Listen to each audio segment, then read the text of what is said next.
in 40 years. The road to redemption has brought the Warriors back home. The Golden State Warriors are the 2017 NBA champions. Oh, yeah. The Golden State Warriors have won back-to-back NBA championships, and they have won 3 of the last 4 NBA titles. What time is it? It's game time in the place to be, as it is plain to see. Ro Parrish along Carlos Boozer, looking very dapper in your Durham blue. Yes, sir. Very nice indeed. That is a nice shade of blue, but the Golden State Warriors wear blue as well. Right. And we have a number of preseason games on deck. We're going to start out in the Yay area. Timberwolves in the building.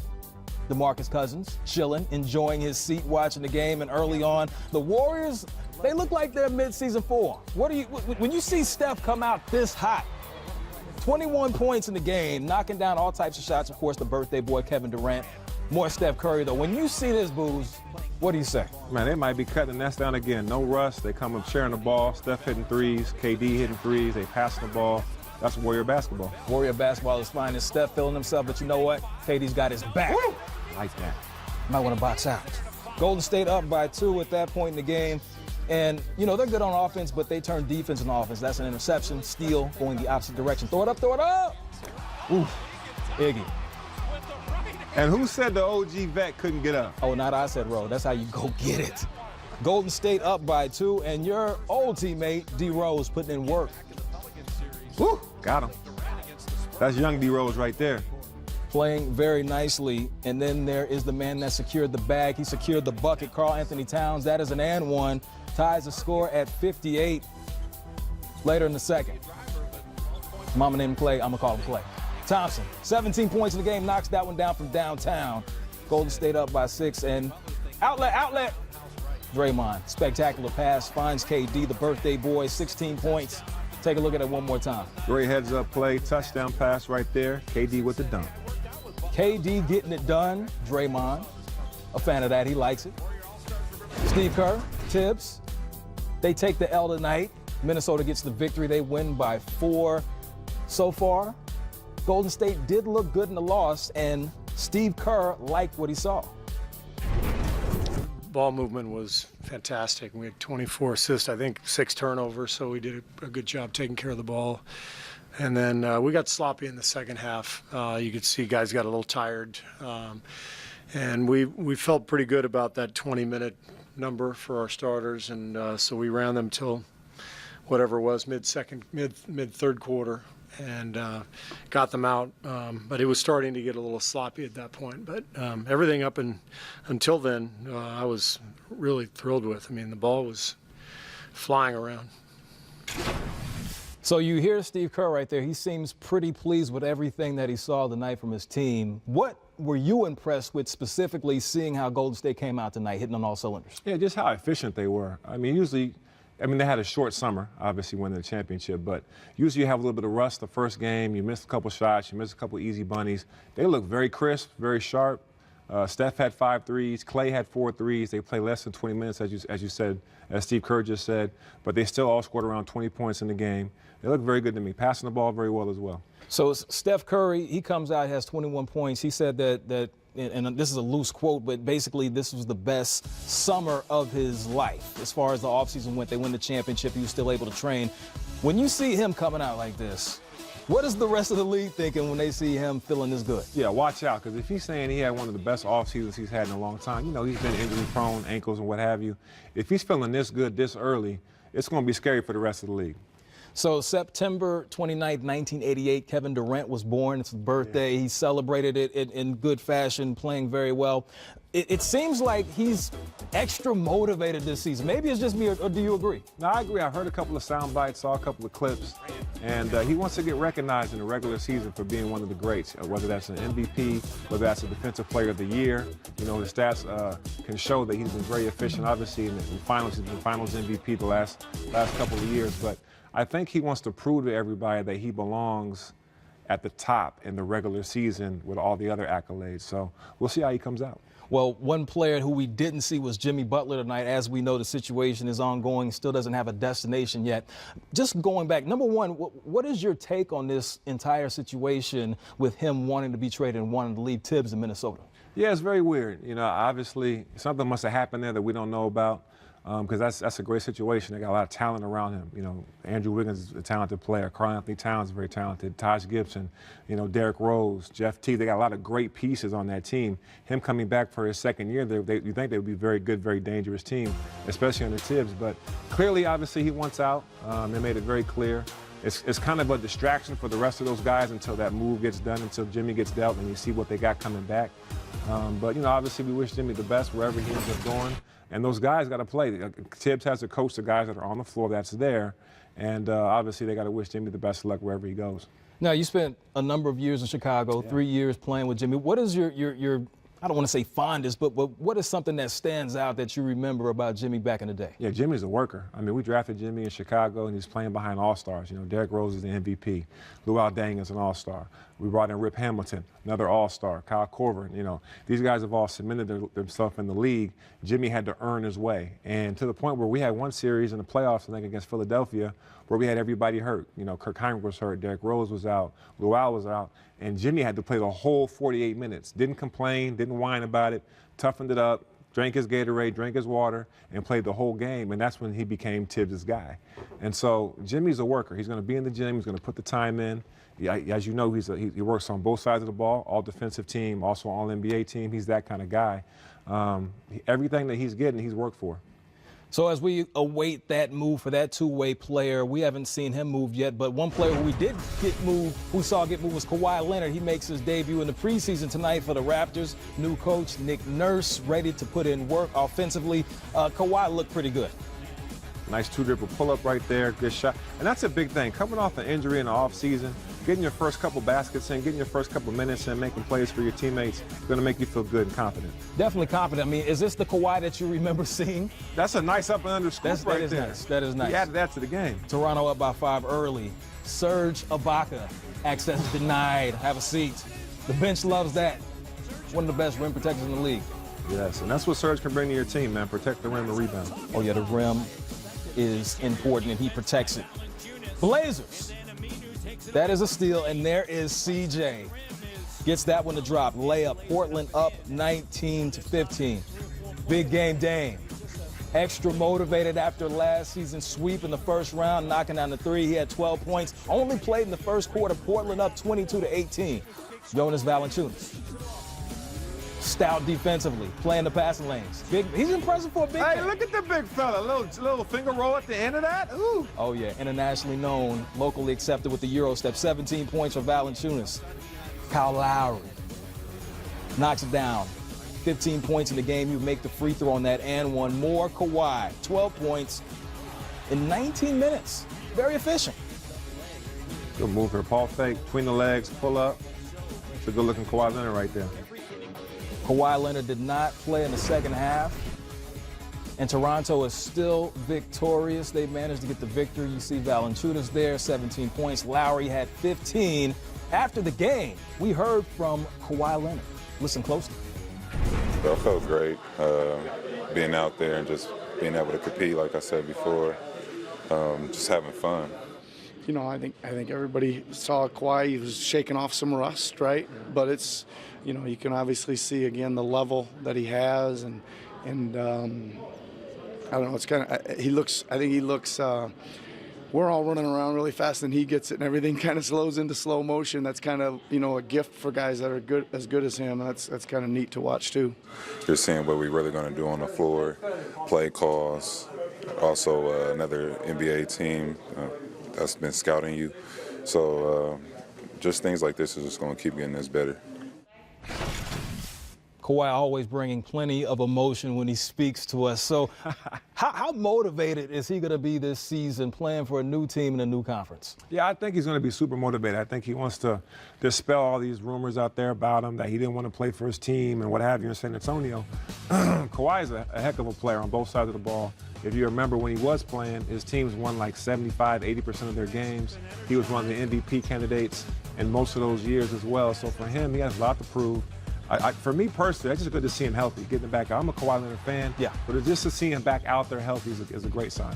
Kawhi's used to winning Toronto is used to winning. They had their best season in franchise history last year, was the #1 seed in the Eastern Conference. So are they the team to beat in the East, or is it going to be the Celtics with all their pieces? What are your thoughts? Who's the team to beat in the East? Personally, I like Boston. I just think they have a lot on that roster. It's almost like an AAU team. You got your first 5, you sub them out, you bring in your second 5, and it keeps going. But I do like Toronto a lot. I think getting Kawhi is a huge upgrade. Not in any disrespect for DeMar DeRozan, who's a great player, but Kawhi changes the game offensively and defensively for you. He can take over a game on both sides of the ball. But the team in the East to beat for me is Boston. Well, there it is right there. You heard it from the man, Carlos Boozer. We will get an opportunity to see all of that. But still to come, we preview LeBron James as he makes his LA debut Sunday as the Lakers host the Nuggets. And up next, the 3rd overall pick, Luka Doncic, made his NBA debut. We have the visual documentation to prove it. We're going to share it with you, as well as what we expect from the rookie and Big D. Coming up, Dallas Mavericks hosting the Beijing Ducks. There's Luka Doncic. Say that 3 times fast. The number 3 overall pick in the 2018 NBA draft. Early on, the rebound going coast to coast. Very impressive early. They're going to love that kid in Dallas. Coast to coast, looking real smooth. Very good young player. Dennis Smith Jr., no. But Dennis Smith Jr., yes. And he says he's not going to participate in the dunk contest this season. Please be in the dunk contest. We need to see that. More Luka showing the handles. Oh, baby! Moves. Yeah, Thoughts? That's smooth. I mean, that kid right there off the right leg, off the glass, over a 7-footer. Very impressive. Offensively, we know what he can do, but did you know he can do this? Oh, he blocking shots now, too? Oh, yeah. You ain't know? Showing what he can do on the defensive side. There are the handles from Dennis Smith Jr. That is just ridiculous. I need to see that. Oh, man. Crazy. 16 points, 6 assists. Dallas up by 10 at halftime. Nice. DeAndre. Go, DJ. That's my DJ. 9 points, 8 rebounds. Catching lobs. Doing what he's done his whole career. That's what he does, man. Plays above the rim, protects the paint. Go, DJ. More Luka. Might not want to leave him alone.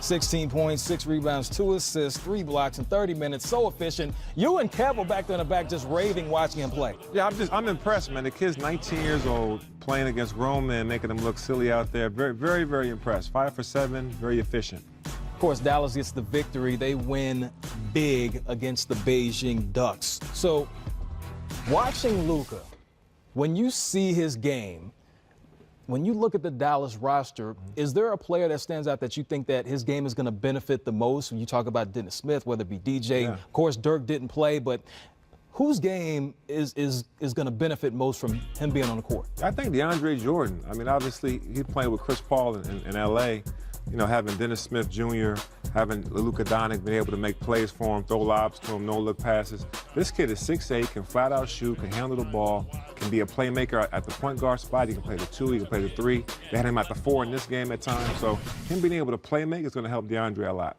Speaking of DeAndre, we saw him essentially doing what he did in Los Angeles. Number one, is there going to be a higher ceiling for DJ playing with the Mavericks? And can this team make the postseason with the roster the way it's constructed? Yeah, those are great questions, and we're going to find the answers to those because do they make the playoffs in the Western Conference this year? No, but they're building something great for the future, and I like what I see out of this team. DeAndre is a defensive anchor. He's a focal point of the defense. If you get beat defensively, he'll be there to protect. And you see what he does right there. He always plays above the rim. He's in great shape all the time. He's a quarterback out there as far as telling people where to go, where to be at. He rebounds the ball at a very high clip. He's a guy that's going to play at a very high level for this team. And I like what they built. They got a very good young point guard.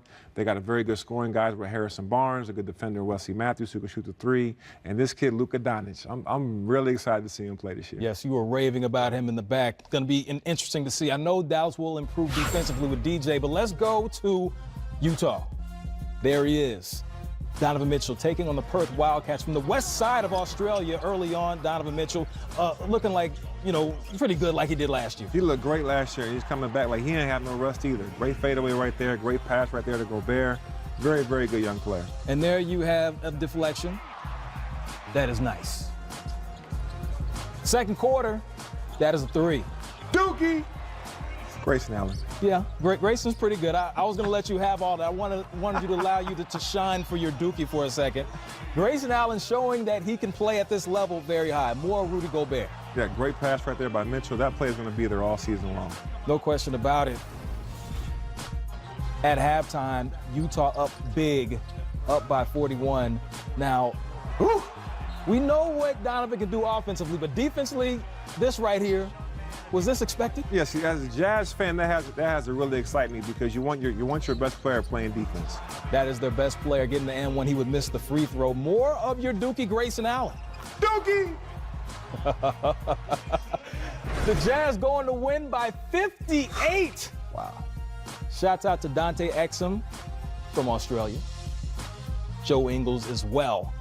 But Perth takes the loss.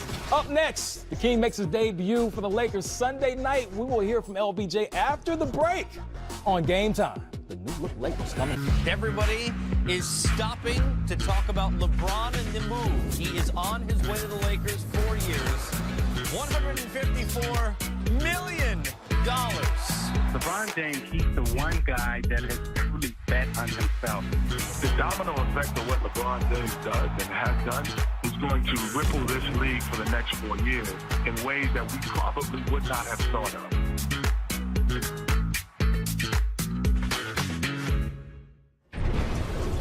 The moment that you've all been waiting for, Laker fans. LeBron is going to make his debut in a Lakers jersey. You get to see it Sunday against the Nuggets. And of course, Sunday night is going to be on ESPN. In fact, all of the Lakers preseason games will be on national television, including 2 games on NBA TV. It's going to be crazy. Can't wait to see it. Now, LeBron talked about the challenges, multiple players playing multiple positions. Check it out. Well, we want to be a positionless team, and there's going to be times where we all play in different positions. So I think that's going to be the benefit of our ball club. And with Kuz at the 5, at the 4, at the 3, BI at the 1, 2, 3, 4, and 5, myself at the 1, 2, 3, 4, 5 at times. We have a lot of guys that can play a lot of different positions. Bees can play 2, 3, 4, 5. So, we have a lot of guys that can play multiple positions. It's going to work well for our team. LeBron James right there discussing all the positionless basketball, a lot of new pieces for the Lakers. So with LeBron going to Los Angeles, number one, how important is it for him to get out there on the court and get acclimated with all these new different pieces for the Lakers? Yeah, I think it's very important. You want to get that chemistry set up right away. He's playing with new players. He's in a new system, Luke Walton's system. You want to make sure they're on the same page, especially defensively. They're in the right spots. They're rebounding. They're running the break the right way. They got guys playing the way they want to play this season. So you want them out there. You want them to get their chemistry right. He talked about positionless basketball. You'll have Beasley doing some things, Ingram doing some things, Kuzma doing different things. So you got to get them together as soon as possible. So we've all heard about the meme team. You have JaVale McGee, you have Mike Beasley, you have all these different new pieces. Of course, you have the young guys. Yeah. You mentioned Kuzma, Zoe is out there. Of all those players, who do you think is going to benefit the most being out there on the floor with LeBron? I think all of them are going to benefit a great deal playing with LeBron. I mean, he's the best player in our game. We always talk about one of his best assets is his passing ability. So for me, a guy like Kuzma, who LeBron just said will play the 2, the 3, the 4, the 5, could benefit the most because he's a matchup nightmare. If he's playing the 5, if they're going to come all the way out to the three-point line and guard him, he can go by him off the dribble. He's going to work on his post-up game. I think Kuzma may be the one to watch. So, of course, you were a player that left via free agency, went to a new team in a couple of different situations. What were some of the things or some of the obstacles that you encountered when you were playing with new teammates? Yeah, like when I left Utah and went to Chicago, playing with D. Rose and Joakim Noah and Taj Gibson, Luol Deng, it was a whole new system for me. Jerry Sloan's offense and defense in Utah was very different than Coach Tibbs' defense and offense in Chicago. So for me, it was important to get the reps in. We did our defensive stance every day, our position every day, shrink drill every day, and then offensively, we had new plays, pick and roll, isolation for D. Rose. So for me, I think it's incredibly important, especially in the preseason, to try to iron out all those kinks before the regular season starts. Well, you're going to get a chance to see LeBron iron out all of those kinks, and it goes down tomorrow. Check it out on ESPN. Oh, and by the way, we got multiple games on our network. Heat, Spurs, Pelicans, Bulls on NBA TV. Oh, and by the way, we got one more segment to go. The U.S. women are again in the World Cup finals. We will show. The USA women have won 4 of the last 5 championships. Their only loss came at the hands of Australia, and that is exactly who they'll be taking on Sunday at 3. Oh, and by the way, Liz Cambage, who only holds the record for the most points all-time scored in a WNBA game, she's on the Australian team as well. Good memories for you in USA basketball. Yeah, I loved it. Great time in Greece, amazing time in China winning the gold medal. Definitely a part of the redeem team.